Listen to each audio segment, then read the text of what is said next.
You have reached the Geek Elite. Good luck.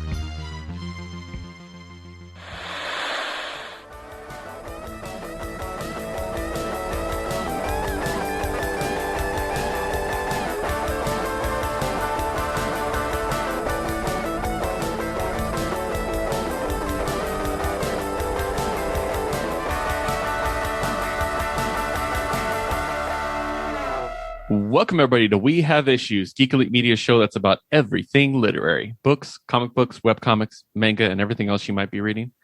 As always, we're here to talk about it. I'm your host, Keith, and I'm joined, first of all, as always, by my Star Wars sidekick, who is constantly at my side. Host what? You know what? I'm just going to ruin this episode already. Pun intended. This episode's going to be a treat. Yeah, we're really, really excited about this one. We've been doing some interviews lately, and this one, we're kind of surprised we were able to get this one. We're very excited about this because it's about one of the hottest books coming out of Image right now. I know there was some difficulty for us to get a hold of it, and that book is Stray Dogs, and we are joined by the creators of Stray Dogs, Tony Fleecs and Trish Forstner. Hey, hello. We're surprised that we could get on this show too. We were trying to book this for weeks. Yeah, I wish. So we're going to go ahead and talk about Stray Dogs, and we're going to explain to you, as always, and We Have Issues style, our goal is to convince you why you should buy this book. Yeah. And so we're going to do that. But first, I do want to briefly go over a few things with our guests to kind of give you an idea of where they're coming from and everything, and it will lead directly into the book. So, Tony, I actually wanted to ask you, because your name most recently came to my attention because I read all the Rick and Morty comics. Yeah. And I was like, wait, I know the name Tony Fleecs. What's that from? And you're currently doing Rick and Morty Worlds Apart, right? For Oni? Yeah. Yeah, I'm currently drawing that and Ponies. And writing Stray Dogs at the same time. Nice. I'm really, really enjoying the Rick and Morty book. I want to go ahead and throw that out there. I review it every time it comes out. For those who don't know, that Rick and Morty, property, they're doing a lot of minis, is what they're doing with different stories. Some of them are even one shots. So Worlds Apart is actually a revisit to Balthrama and the Slut Dragons, which I was like, oh, they're going to make a series out of this. This is going to be excellent. And it's just as good as you imagine, guys. So I just wanted to give a shout out. I really, really enjoyed that book. And it's just, it's killing it. I'm really enjoying that. So yeah, there's Rick and Morty miniseries where they go way out there, you know, and then there's the more continuity ones where it seems like it sort of fits more in with an episode. I feel like ours is definitely one of the episode ones, you know, where it's just like, here's some continuity from the show that you know.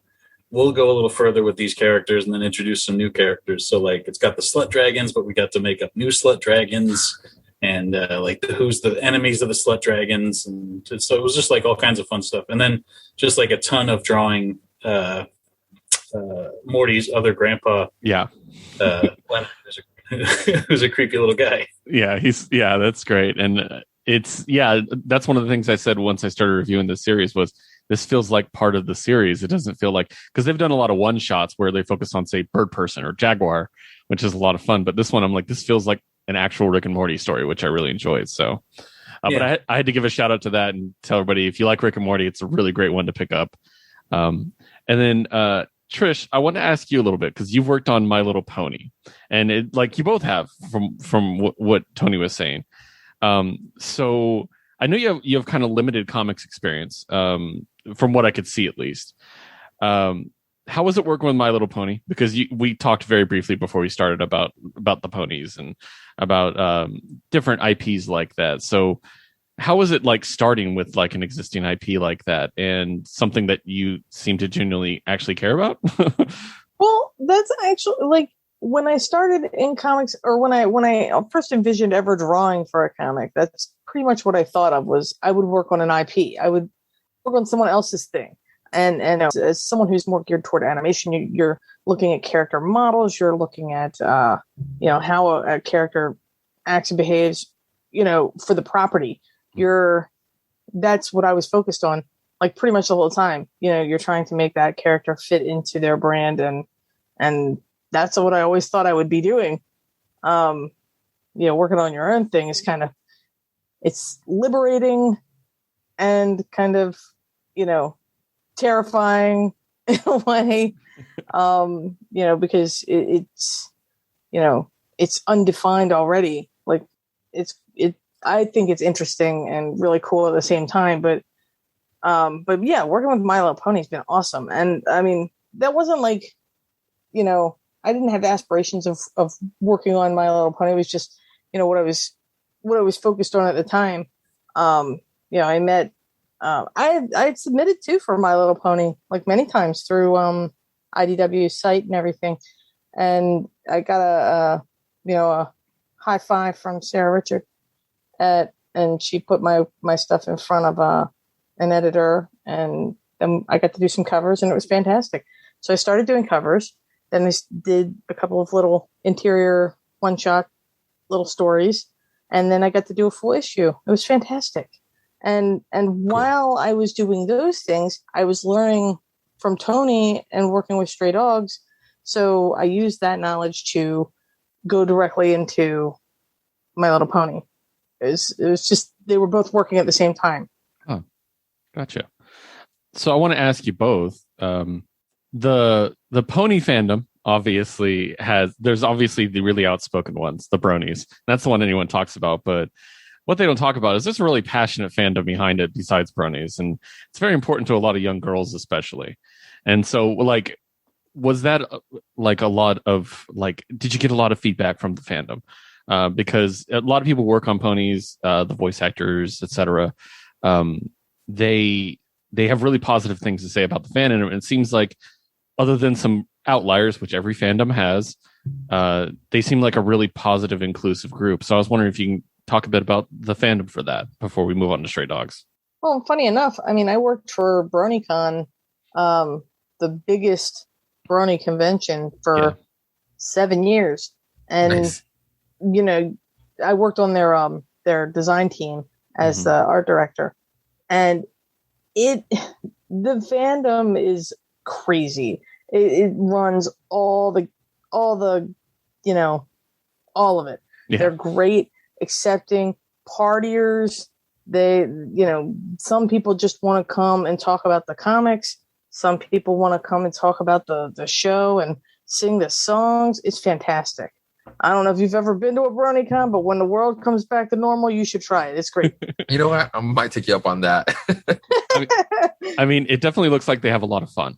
And I will say this, other than maybe an anime or two, I can't think of a fandom with a more creative fan base, just making stuff. Like, it's just the crazy. artwork is, I mean, that's how I found Trish.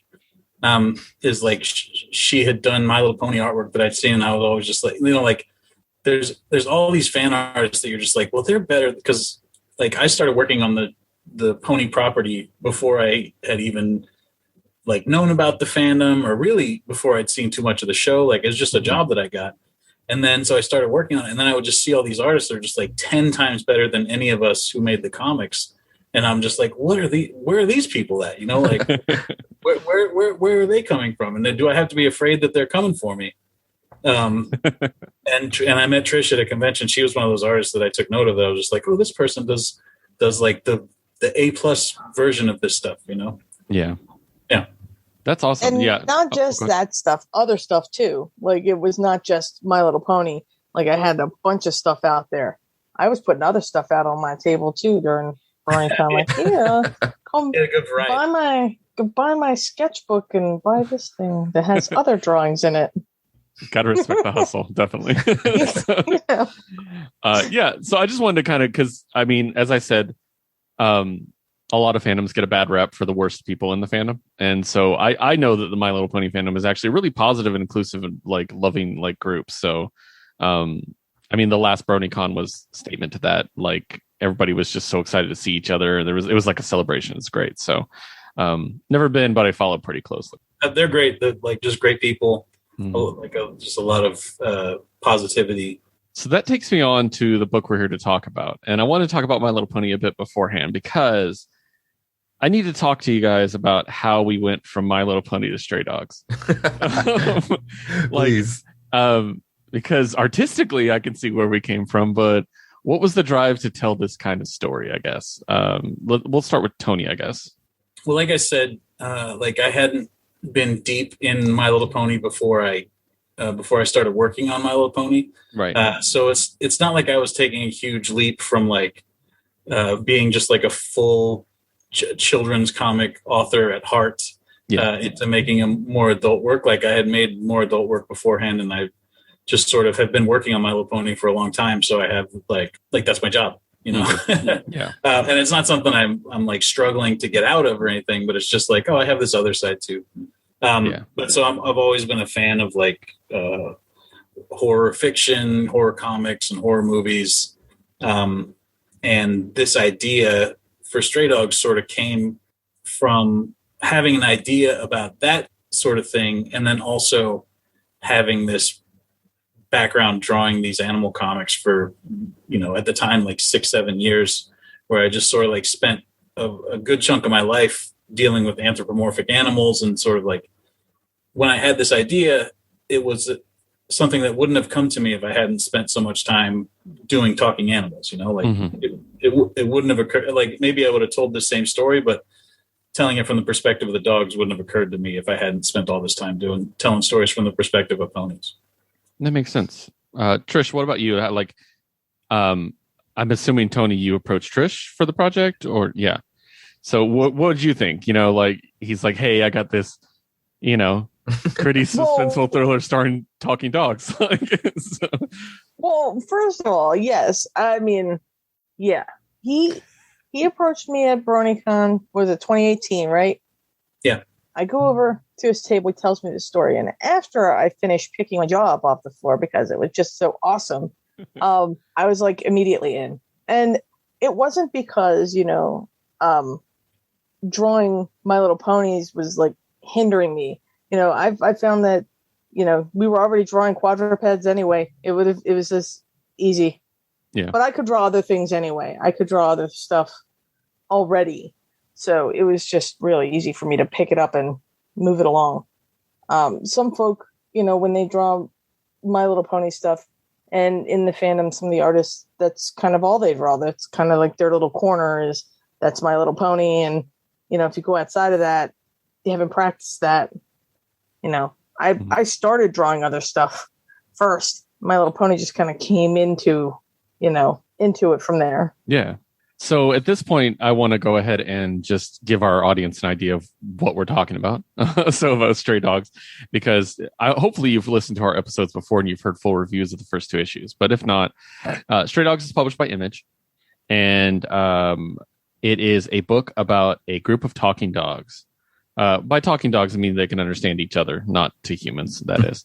And there's a new dog in the house, and she's confused. She's not quite sure what's going on. And then suddenly she comes to a pretty grim realization about her new owner. And it kind of takes the form of an investigation. Like it's really great. But with it is a dark tale, but with bright, bubbly art.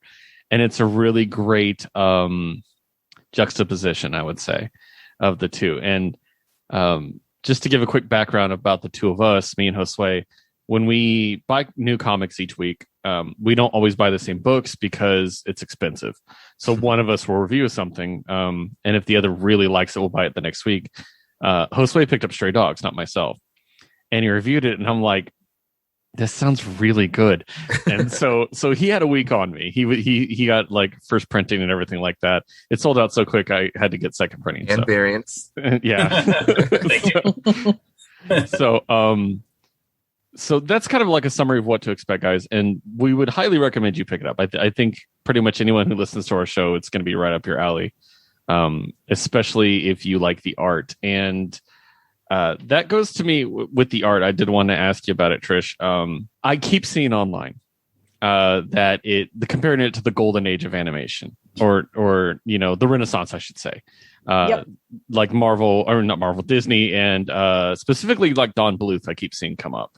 Mm-hmm. So was there a direct, are you directly inspired by him? Is that somebody that you really looked up to? What would be the inspirations for your art style, would you say? Oh, well, I think the art style in the book particularly is more it's more my style, but like influenced by Bluth, and of course that golden era and the Renaissance era of Disney animation. I think the darker times of Disney animation, like you've got your Oliver and Company and that sort of thing kind of fits right in there. But as far as dog movies go, but for me, Don Bluth's stories were always really cool because they had this like darkness to them. Under the sugary sweetness of the artwork, you've got this like kind of really dark and dramatic story.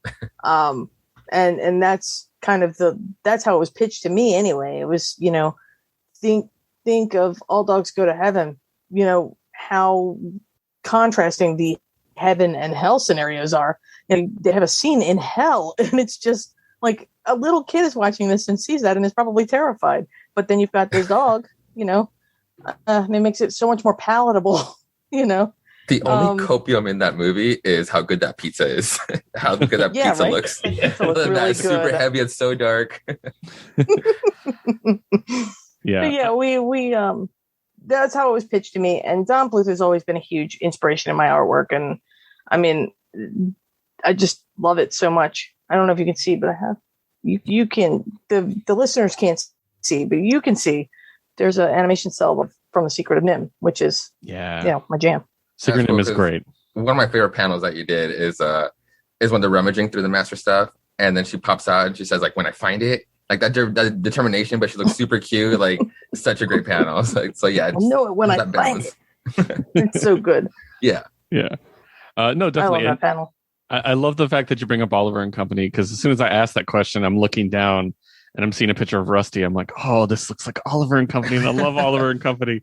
So yeah, that's a really good shout out, and that's a Disney movie that doesn't get a lot of love. So oh man, for those who know, they know. So, and that was a dark movie too. Sorry, that Butler was like, went to that girl's like, listen, you're not gonna tell your parents shit, and not gonna find out anything. That dude got away with it. All those Disney movies where it was like animals versus people. Always those people were like total monsters, like the Rescuers Down Under, total monsters in both of those, like complete scumbags. Yeah, definitely. Rescuers are easily one of my favorite Disney films. Like, I love those two movies. They're so great. I have a head continuity where the Rescue Rangers are part of the Rescuer Corporate, a lot of the Disney afternoon fits together through the Rescuers, I think. That'd be awesome, actually. So I want to talk because another thing is this book also stars 11 whole dogs. Yes. We're not talking 3 or 4, we're talking 11, and they're very different. Me and Josue have had a lot of fun with their names, including Henry and Other Henry. That's one of our favorite bits. As you two can see, I'm a big fan of Gucci. Yeah, we're big fans of Gucci. So, we're designing 11 different dogs. The obvious question is, do you own any of these dogs? Or are they based on like friends' dogs of any sorts or anything like that? Yeah, it's go ahead. Yeah, go ahead. There's a combination. Some of the dogs, like Other Henry, is based on my ex's dog, and Roxanne is based on Trish's dog, and then Killer is based on a friend of mine's dog, and Aldo is based on my manager's dog. Some targeted dog placement where I'm just like, if I put my manager's dog in here, then he'll make sure and do business with this. He's going to want to see his dog in other media. Yes. It was a little bit craven.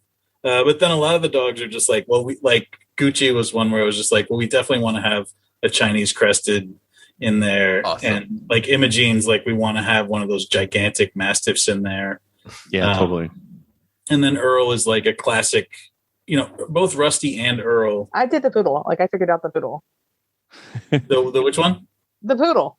Oh, Henry. Yeah. Henry 1. First Henry. Henry part 1. Both Rusty and Earl and Sophie, I guess, are all just sort of like, Sophie's a Papillon for sure, and Earl's a hound, but they're all just sort of like cartoon dogs, where just like we want these to be iconic cartoon leads, like lead characters. So Rusty, he's like sort of a shepherd. Rusty's a shepherd mix. Yeah. But he's just basically like, whenever I would write him or when we describe him, it would just be like he's like a Billy Joel, like he's Billy Joel and Oliver and Company, that sort of vibe, Definitely. They're all very distinct, which is great. And it's like, it's not even like that hard to pitch or hard to do. When I met with my partner and coming into her folks' place, they had 12 cats at the time, 11 cats at the time, sorry. And it was just like they each wear their own personality. You get to meet each of them. They're all just like, they're not just like just random animals that are around. You got to know each and every one of them. And then so seeing this book has almost kind of come to life, but now through dogs. And I'm kind of seeing that a little bit.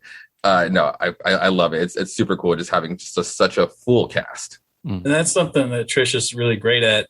And I don't even have to write it into the scripts or worry about it, is she'll just have the dogs like sort of have their character follow through in their acting and like little bits of business that they're doing. Like if they're not doing something in the scene, she'll give them something to do, we're working on issue 5. She just did this great thing that I can't spoil, but just like, she was just like, oh, what if he's doing this, and I was just like, that's crazy. Like that's the best idea. Cool. In issue 2, nobody's mentioned it yet, but there's this shot where they're all looking out the window and Killer's just a little guy. So he's like sitting on top of another dog's head so that he can sit. Like, it's just so cute and so funny, but no, like, it's just one of these little cute things that she was just like, oh, we'll just do this. That's awesome. One of the things we really enjoy about the storytelling is the fact that the dogs don't have great long-term memory. Mm-hmm. And so that makes it even more of a mystery, and that makes it even more of a struggle to unravel the mystery. And it also touches on how much of their scent will trigger memory and stuff. So we really, really enjoyed that little bit of a touch of their characters, but they're still dogs. But it also adds a layer of drama and intensity to what's going on, is they could forget at any moment. So I know Josue really liked the fact that when Rusty was punished, and then they're like, once he got out, they're like, what's wrong with him? He's punished. What? That didn't happen today. Like we were it was a killer. He just couldn't remember because he was the one that called it out, almost like blaming Sophie. It's just too cute. I love it. It's like, it's such an intense story. And then you're just like, oh, God damn it. You just forgive them for being too cute. Yeah. That's a lot of the fun of it, is because they're dogs. They're in this very intense situation, but not all of them are in it all the time. Like if you ever seen somebody walking like 5 dogs, like they're not all going the same direction. Like this one wants to go over here and look at this, and this one's doing this other thing. So it's fun, and narratively it's fun because, you can have this like single-minded determination from like Sophie or Rusty or whoever's like leading the issue. Victor's and then somebody can just go like, hey, are we going to talk? I thought we were going to go play, or whatever, like I smell something, it's basically like in Up when that dog sees the squirrel, like they just easily can move on to some other subject. Does Victor find his bone? I just need to know. I like at the end, it's like, wait, did we bury it? I can't spoil anything. Okay. So, at the moment, from what I understand, this is a mini series, right? Is it a 5 or 6? 5. 5. Okay. 5. I mean, obviously, the response to this is really great. Not spoiling anything, not trying to drag anything out, but it seems like you guys genuinely enjoy this property. Would this be something you'd really be interested in returning to in a different way? I mean, obviously, if they all die at the end, I'm wrong, but so. They don't all die at the end. Thank goodness. We have a couple other things that we're doing. But as far as like people have said, like, oh, for sequels, you could do cats or, copycat killer or whatever. And man, that pun. And it's just like I feel like when people get to the end of this thing, hopefully they want more, but also hopefully they'll just be like, oh, that was real satisfying. Like we were more interested in telling just like a very concentrated punch of a story where it's just sort of like, like you get to issue 13 or something and you're just like, do I want to keep reading this? I don't know, because I go through that all the time. But there are so many like first arcs that I'm just like, that was great. Mm-hmm. And I just sort of respond to that more. I sort of admire the way that Mark Miller just does, like he just does a story and then does another story, And so that's sort of what our plan is, just do the story, have it be great. and then just let it be there. Like I don't know that I want to do like the disappointing sequel or the like the sophomore slump. Direct to Disney DVD. Exactly. The one that that happens at Christmas time in between the two parts, issue 3 and 4, I'll defend Lion King 1 1/2 till my dying day. There were some good gems. But we are doing we're doing a free comic book day issue, and that is a new prelude that will sort of like deepens the mystery a little bit. Mm-hmm.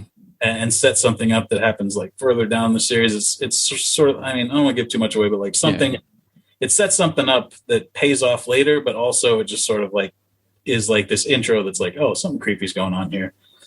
So that's free comic book day. And then that'll also have the first issue with it. Oh, nice. So if you missed the first issue and the second printing of the first issue, you can hold off until August and get the free comic book day. Although I would recommend, hunting down, you can go to Comixology or whatever. Yeah. And then also, I believe we're going to do a one shot after the whole thing's done. That'll sort of fill, because there are 11 dogs. There's all these characters, and because the plot moves pretty fast, there's some characters that we didn't get to really shine a light on for too long, and so we're going to sort of go in and focus on some of those characters and tell creepy little stories with them. So sort of like an anthology thing, still all by us, but like short stories about some of the other characters. Yeah. And that'll be towards the end of the year.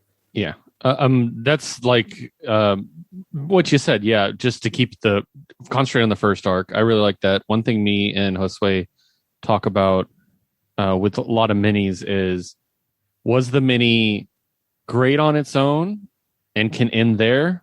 Awesome. If it does continue, would it be good? Yes, but that's not a requirement. You know what I mean? Like some of the best comics ever are minis, and we really like that. Plus, I mean, like the trade will be really great. So yeah. So and we're hoping for like trade, and then a year later, like the big beautiful hardcover. Like we want this to be one of those things that you put on your shelf, and then you just go like. Somebody comes over to your place and they're like, "Oh, you got Stray Dog? That thing's incredible." Like that would be what we're hoping for. Nice. Along with this, so I got to ask again. We're talking about 11 dogs, and I'll start with Trish for this question. Do you have a favorite? I am a little biased only because my dog is inspiration for Roxanne. I'm only mildly biased. But other Henry, I think, is one of my favorites. Other Henry's one of my favorites. Oh, other Henry is my favorite. I do so many things with him, in the book because he's got such a distinctive face that, I draw him differently than I draw the rest of the dogs. He's just like this big, like dumb football player type dog that just kind of throws himself into everything really happily, and it's just great. What about you, Tony? Mine changes all the time. Right now, I'm really feeling Killer. Like I just I'm just digging him right now. But I also I like Earl a lot, even though he's sort of like the grumpy one. Oh my God! Don't break my boy's heart. Oh God! I want to know that story, but I know, right? That whole page of their whole day is just like it's so awesome. Oh, thank you.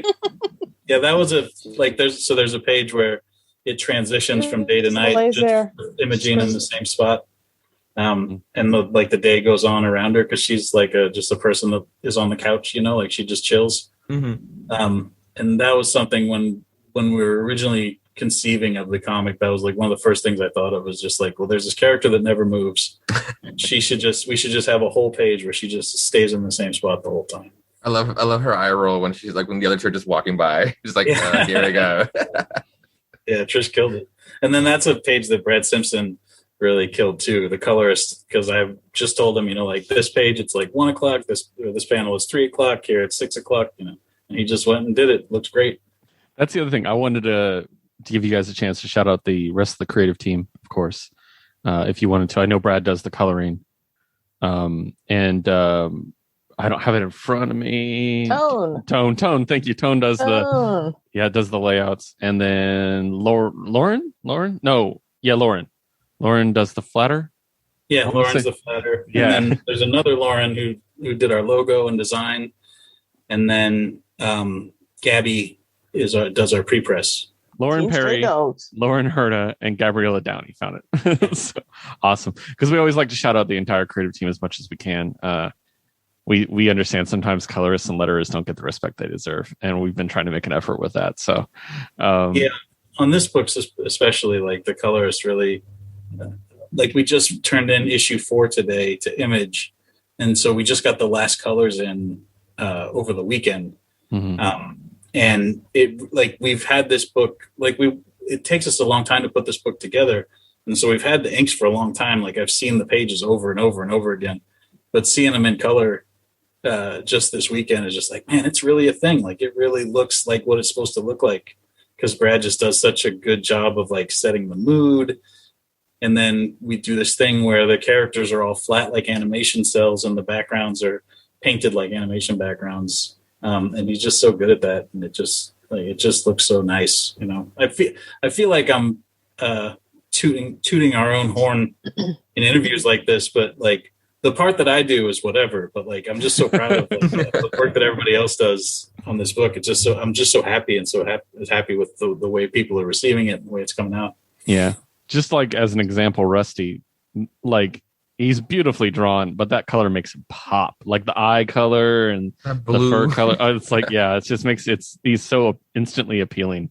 And so, yeah, it's really, really awesome like that. So, Josue, did you have anything? What I like about these dogs and what I like about the characters is that they're all kind of natural, but the colors kind of really pop against the background a bit more because of the style we've decided to go with, this animation type style. Yeah, and also I like how if we're going to briefly talk about the colors, because you brought that up and now I'm thinking about it. I like how muted the inside of the house is color wise, but then when they go outside, it's so much brighter and it feels like they're freer. You know, like that's a really good touch. Like I really dug that. So thank you. Yeah, but Josue, I wanted to give you a chance if you had any specific questions you had, since you were the first one to latch onto this book of the two of us. I mean, honestly, I love this book so much. It's like we haven't talked about like the master. I don't even want to say like the villain, because it's like we haven't elaborated in the story wise, at least like not to us. So I'm just so curious. I'm like exploring that part, because it's like we only get 5 issues of this, and it's like we're talking about the full cast, and I just want to know all of their histories, because like they're all just precious dogs. But then we do have this, I guess, adversary that we need to cross, and it's just like I'm just really curious how they're going to play out, because the whole pitch of this book is just like Don Bluth did Silence of the Lambs, and it's like, all right, I'm all about this book. I'll be there all 5 issues. So now I'm just curious, like, where are we gonna go? Where are we gonna go with this character, with the master? And it's just like, have we seen enough clues yet to kind of figure it out with just 2 issues in? Well, the thing that is sort of like cheating about writing this book is that telling it all from the dog's perspectives. Yeah, I don't have to know specific things about the master to write the story. You know, because I only have to really know what the dogs know. Right. And I know a lot more, you know, like I basically mapped out what the master does and what the mystery is and all that stuff. And then it's just a matter of like, how much do the dogs find out? Mm-hmm. How much do they see? And how do I show the readers what the dogs know? And even if the dogs don't know, like say, Sophie knows something and Imogene knows something, but they don't know what the other one knows. So the reader knows both those things. Yeah, that's so much better. God, I love so this. It's like the reader can put together a little bit of what the master does. Hopefully by the time it's all over, you'll have at least a pretty good idea of what he does. Mm-hmm. But like, you know, when you get to the end of Silence of the Lambs, you're like, oh, Buffalo Bill is skinning women because he's building a woman's suit, you know, like, all this stuff. And so like, you know exactly what his deal is and who he's kidnapped and where they can, like all this detail and stuff. But because it's dogs, they only know sort of what they can piece together. And then we as readers only know what they know. So it's interesting for a mystery. And it's sort of, like I said, it is sort of cheating because I didn't have to like build this rich tapestry of like what this ghoul is up to, you know? Right. God, that's awesome. Okay, cool. I love this. Oh, thank you. Yeah, definitely. So yeah, I mean that's pretty much the questions that we had. I of course want to give you guys an opportunity to plug whatever you might have coming up or anything like that. But I did want to go ahead and let our listeners know that the next issue is out on April 21st. So we're at time of recording 2 new comic book days away from that, or 1 away from it. Yeah. And so make sure to reserve it because it's getting harder and harder to find, guys. It's gaining traction. And if you can pick up the other 2 back issues to make sure. I haven't looked for covers yet. Is there a horror homage cover for this one? Yeah, we're doing horror covers for every issue. Awesome. Yes. Can you tell us what the homage is for this one by chance? Annabelle. Issue 3 is Annabelle. Awesome. Annabelle? Cool. Okay, cool. Yeah. I was like, I haven't seen it yet, so I was just trying to Google it. So it's a killer is the doll. Oh my God, yes. No, I It's love. the only. I'll go for it. It's the only like modern horror movie that we did. All the rest of them are sort of like more classic, older horror movies. But Annabelle, a buddy of mine wrote all 3 of the Annabelles and directed the 3rd one. Yeah, there it is. Nice. Oh my God, yes. I'm gonna get it so hard.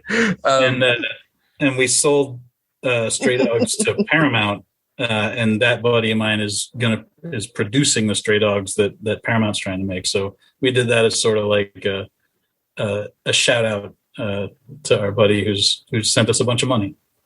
Nice. The Pet Cemetery one was almost like an almost obvious one that had to be done. But damn, did it just turn out so much better than I could have ever thought too. It's like with Rusty as the ghost, as the ghoul that with the different eyes. Mwah, great cover. Thank you. Those are super fun to do. Me and Trish sort of trade back and forth on the covers. Like I'll do a thumbnail and then Trish will do like real tight pencils and send it back to me, and then I'll ink them and color them.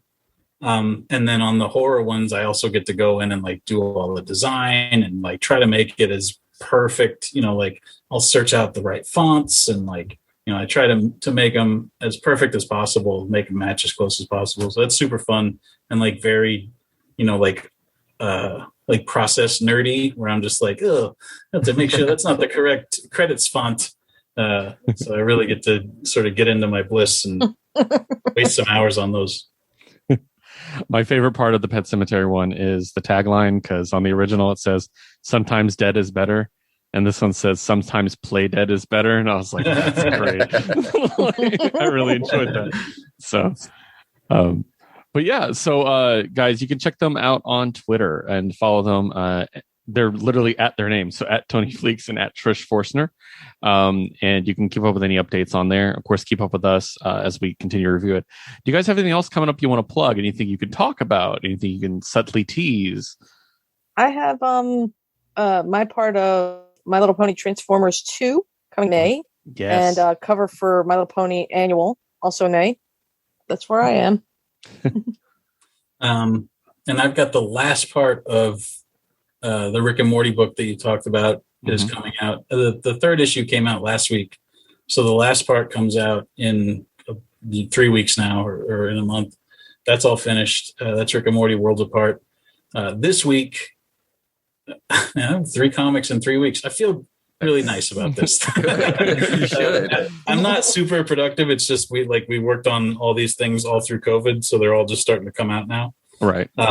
But this week, My Little Pony 96 comes out, which is the first part of a 2-issue arc of My Little Pony that I drew. And then next week is Stray Dogs 3. And then in June, I'm doing the next issue of My Little Pony Transformers. So Trish is in issue 2, and then I'm in issue 3. And I'm writing and drawing, and I think coloring. So just doing as much as possible on that one. It's a story about Soundwave and DJ Pony and Octavia. So it's sort of like these musical Transformers and ponies teaming up together. And then Stray Dogs 5 in June.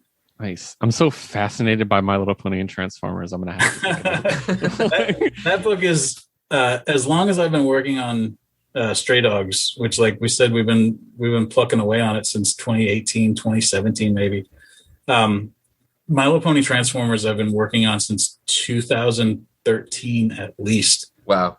Like I started working on ponies in 2012. And then very soon after, they were like, hey, we're going to do a Transformers crossover. And we started doing like these variant covers and like all these sort of like promotional pieces and prints and stuff. And got real hyped about it. And we had like a treatment written and people did other covers. And then somebody at Hasbro changed jobs. Like somebody moved from boys' toys to some other department. Mm-hmm. And then the project just sort of got backburnered because they were going to do like toys, you know, where they put like a Twilight Sparkle and a Optimus Prime together in the same package and sell them together. Cool. So, I would have bought that too. Oh my God, that's amazing. But so it just got backburnered. And then for years, every time I would see my editors, I'd be like, when are we going to do Transformers? But like, that's the best idea we've ever had. And they would just be like, yeah, they don't care anymore. And then one day they just email them and they're like, hey, they're going to do it. So let's go. And so, yeah, I did all the... Let's do it before they change Hey, they care now. Yeah, before somebody moves jobs again. So, yeah, then the first one did really well. And then now we're working on the second one right now. I did all the covers for this run. And I did all the covers and the wraparound story for the first run. So it's been super fun to sort of finally get to... Like Stray Dogs, it's like a crazy thing when you say it to, you know, like before it's out, you can say like, oh, I'm doing this thing. This is what it is. And people are just like, weird. But then once you see it, you're like, oh, I get it. Cool. You know, so yeah. It's super fun that's finally happening. Awesome. Well, we're definitely going to keep an eye out for those. And I always do my back issue shopping on the weekends. So I'm going to keep an eye out for those because it sounds crazy enough. I need to read it. Like I need to get it. So awesome. Well, guys, thank you so much for joining us for this very special interview with We Have Issues. As always, your host, Keith. You can find me at WHI Podcast Keith. You can find Josue at Josue Reads Josue.